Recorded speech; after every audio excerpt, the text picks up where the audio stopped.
Hey guys, Stinper here, welcome back to the channel, and today I'll be showing you how to dominate the Imrik campaign on legendary difficulty on a budget, actually using budget archers and wiping out your two biggest enemies, which is Drazhoath the Ashen and Tretch Craventel, within the first 20 turns. And after that you can choose for yourself which way you'd want to take your campaign in. First step here is fairly straight explanatory. So here I got myself a dealer, which is not the greatest trait for a mage, but hey, it is what it is, we take it. Attach it to your army and make your first move. I like to destroy the buildings there because I only recruit the budget archers, and you want to get those nobles out as fast as possible, right?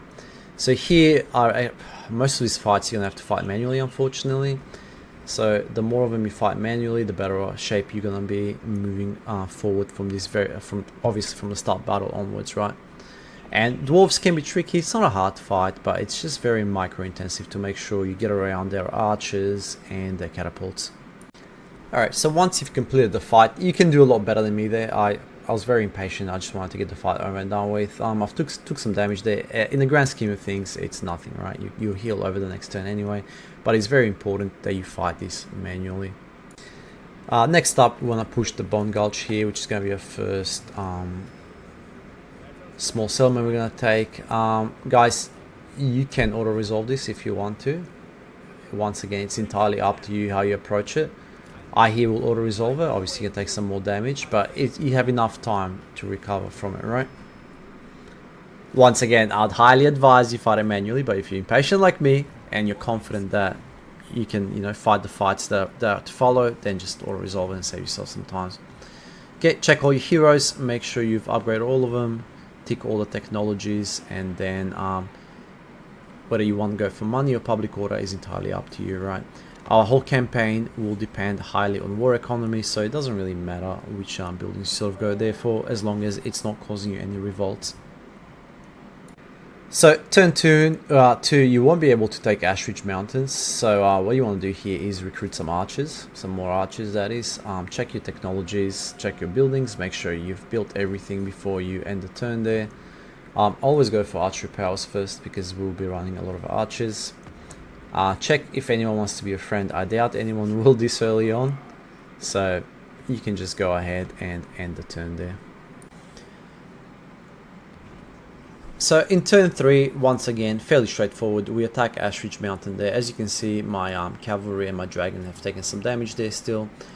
Once again, don't auto-resolve this, you have to fight it manually. It's not a strong army, you just gotta deal with the archers first, and then the rest of it is fairly easy. Now, the dwarves are not that much of a problem for the high elves, because you have a lot of range on them. When I was doing the dark elves campaign, I had a bit more issues because they outranged me, but as Imrik you won't have that problem, so go ahead, fight them manually, flank them, and this is GG. Alright, so another easy win there. All you want to do here is occupy and then start recruiting your archers again. So from here on, it's a race against time, how many archers we can recruit before we push Drazhoath the Ashen. I like to deal with Drazhoath straight away. I've seen other content creators leave him alive and taking him on later on in the game, but I have a strategy, whereas I push his main settlement straight away so he can't use that very nasty bombardment ability, and which makes dealing with him very, very easy, right? Because he recruits a lot of chuff units, and your archers will just absolutely chew straight through them. So here we're going to recruit some more archers and end our turn. Alrighty, so now it's turn 4 and we are going to start moving towards Drazhoath. So Darkhold is still holding on there for dear life, no pun intended there. We are going to recruit some more archers here.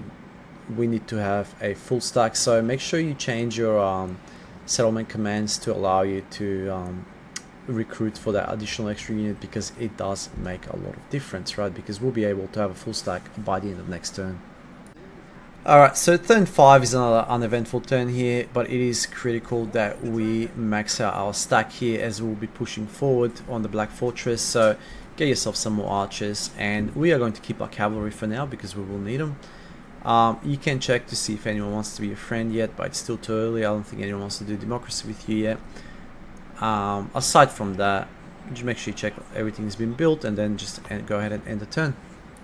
Alright, so now it's turn 6 and things are beginning to get interesting. We will be making our move on Drazhoath there. So Winds of Magic are not looking too flush, however that's okay.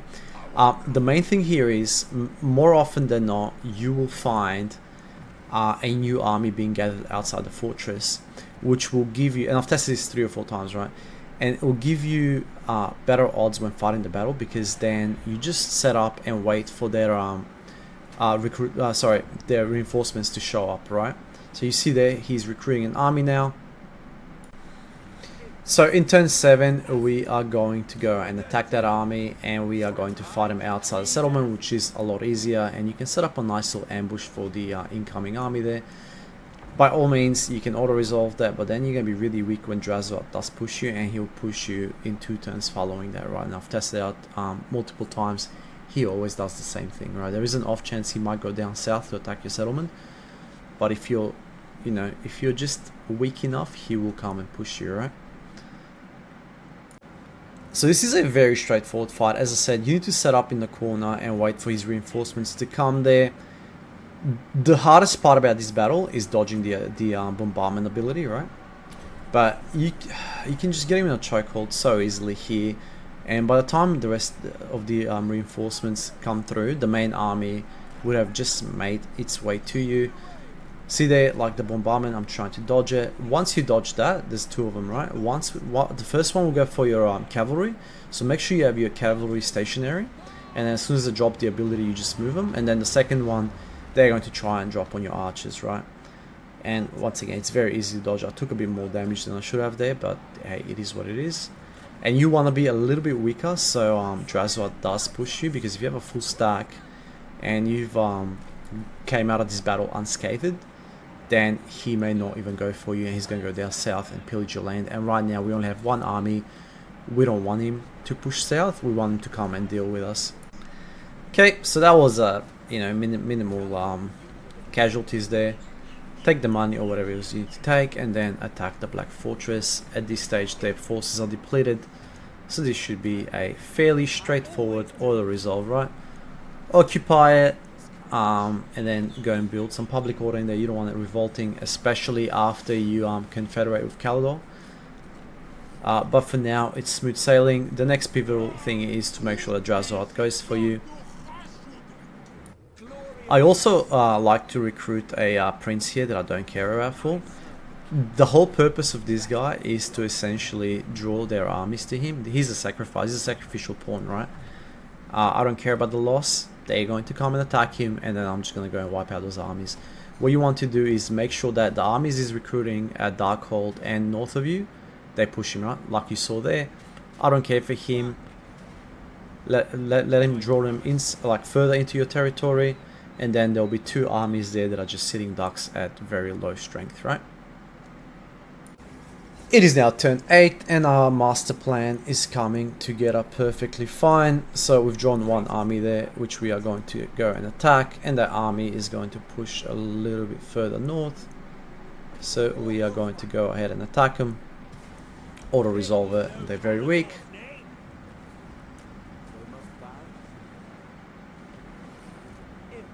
And next up, I'm going to position myself about there. So I have the sentinels within reach and Darkhold, but also just to draw out Drazhoath to attack us, right? Because this is going to be the final nail in the coffin for him. Also make sure you have all your buildings up to date. Make sure you check your diplomacy or any other options you may have there. And once that's all done, we then move on.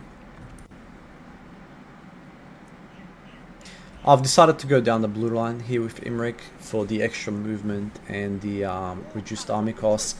Guys, you should go for Lightning Strike. If you're not confident in your abilities, go for Lightning Strike. It makes life a lot easier, sorry. But I like to go straight for the army upkeep there and movement. So, right on schedule here, Drazhoath will attack us. It is giving us a valiant defeat. However, this is a fairly easy fight to do. He doesn't have his bombardment ability anymore, so you can just set yourself up nice and comfortable and wait for him to push you. As you can see, most of that army is chuff, and you can use your rangers to take out the their ranged units which don't have that much range, with the exception of the glaives there, right? So this is how I chose to set up. There's perhaps a more optimal way of setting up, but it is not a tough fight no matter how you do it, right? I set up just below the cliff there and set up a nice little kill zone there because they have to go around the bed to come and reach me, and also makes it a little bit more difficult for the range units as well. So funnel them all through there, use your cavalry to harass them, but as I said, it's a fairly straightforward fight. Once you're done with this, that's Drazhoath the Ashen done. You just need to go and take over his territories now. And you want to do that as quickly and efficiently as possible because Tretch Craventail is next up on the hit list. He's too busy dealing with the Chaos Dwarfs up north. So this is where you start getting all your quests as well. I suggest you wait and you don't go for them straight away. So first things here, first order of business is take the Sentinels, then move up to Darkhold there. And the next couple of turns, you're going to be stuck in this territory because you need to plan out your next sort of attack against Tretch, because Tretch is the more serious of the two enemies because he fills a lot more armies. Not necessarily more difficult armies. I mean, he does have a lot of heroes embedded in his armies, but he's still a pest to deal with, right? So here I chose to go for the Sentinels. Their army is not strong enough to mount an attack on my main settlement there, so I'm not too worried about them. They're gonna scurry off back to Darkhold, and only makes my effort to erase them a lot more easier from there on, right? Once again, destroy their main building because we'll not be recruiting any archers. Get rid of the cavalry and recruit yourself some more archers there. Or in that case, I went for spearmen. It's entirely up to you, depends on your playstyle, right? Either way, you can't go wrong there. It is now turn 10 and we are marching to dish out some doom on Darkhold there. So we'll be moving Imrik down to go and finish off the job.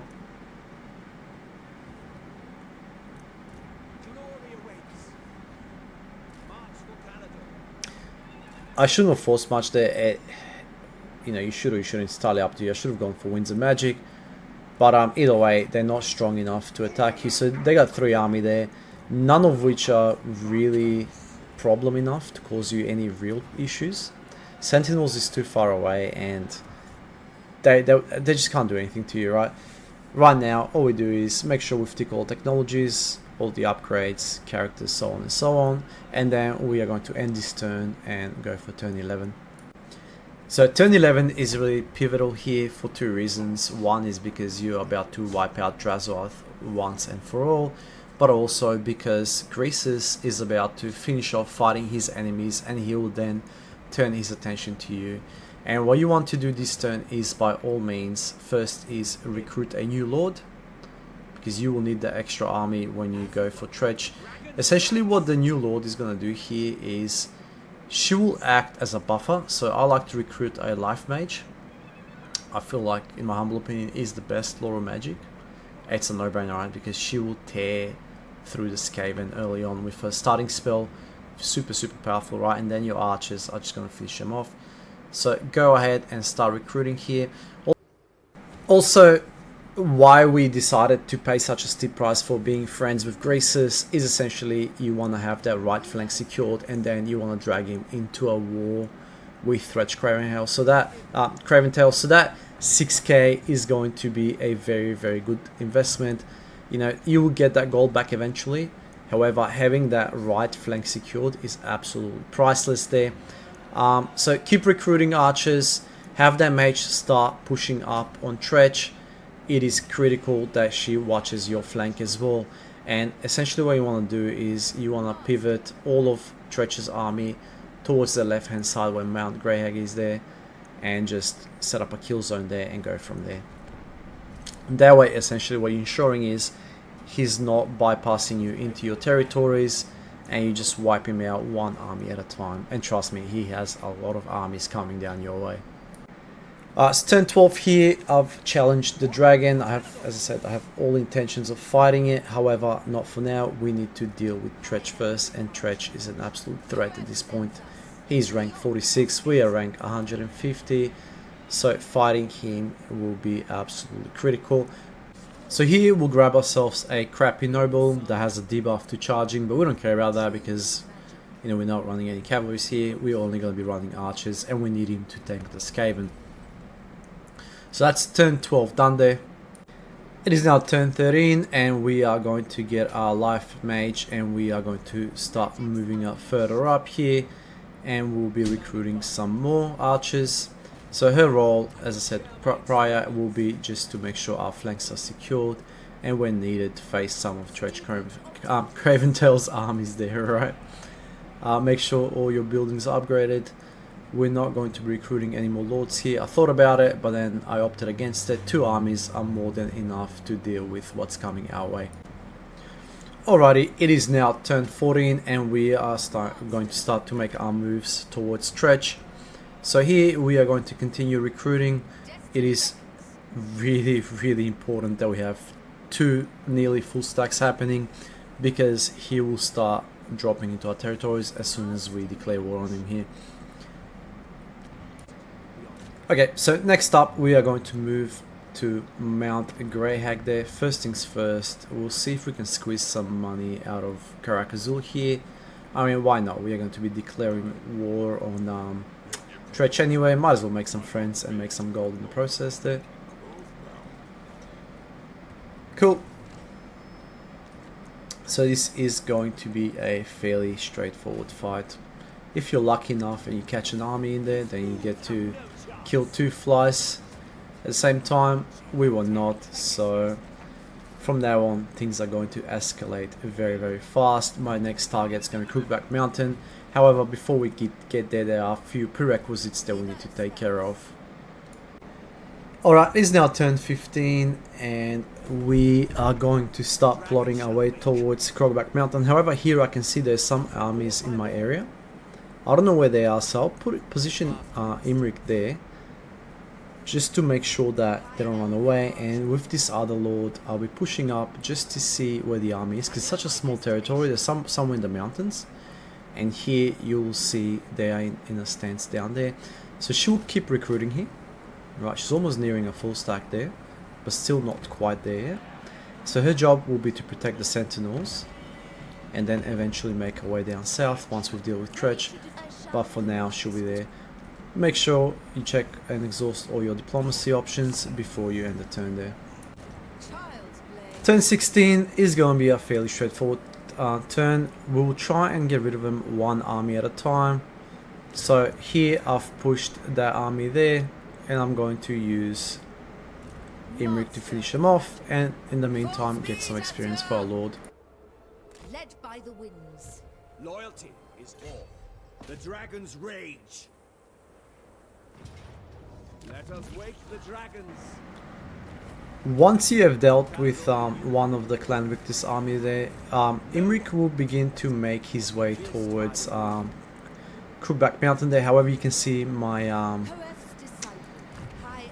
magic there reserves are not looking very good, so he will need to go in channeling stance for a while there, so we can make a full use out of that flame mage, because she will come clutch when we verse Clan Victus. And our other mage will just make her way. So I'll go for replenished troops there, very important. And then she'll start making her way towards the sentinels there.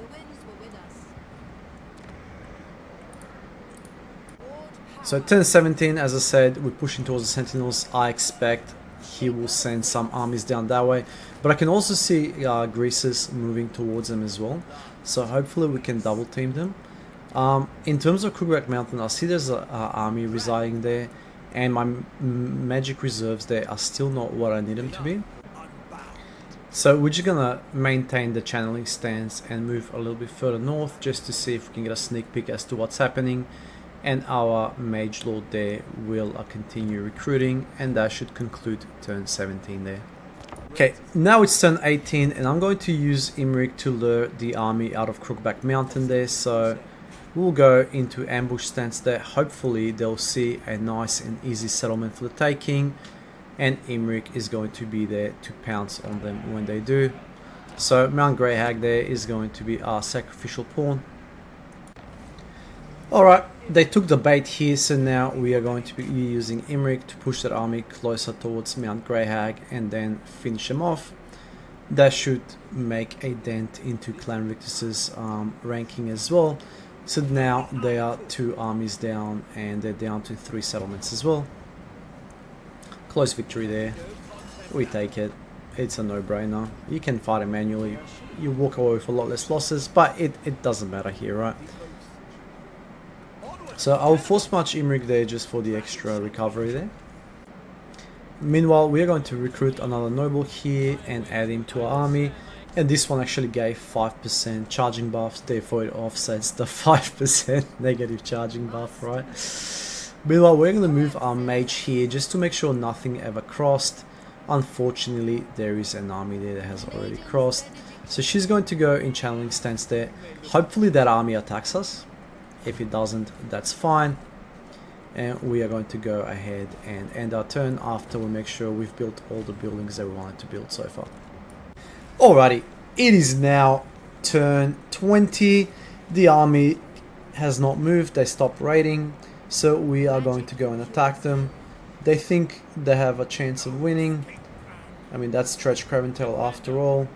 First things first, we are going to get the noble into our army there. And then we are going to attack Tretch. But first things first, we are going to actually push him with Imrik towards our second army. And we are going to squeeze him, right? That was the reason why we decided to recruit a second army there, because the AI runs away most of the time, right? So now we're going to force march Imrik, and that gives our other army just enough juice there to get next to Tretch. Okay, this is also a straightforward fight. Guys, don't let what the game tell you if it's a valiant defeat or not. Fight it manually. I guarantee you will slap him easily. Alright, so that's Tretch Craventail done there. You can see the importance of the nobles. They kept their heroes busy, they kept Tretch busy, while our mage essentially pounded at the army, and our archers took their time and picked their targets. So that is now done and dusted. What you want to do here is go back to the channeling stance, level up the mage. Meanwhile, Imrik is on his way back to Crookback Mountain. And that's essentially turn 20 done. Check for any diplomacy options before you end the turn though.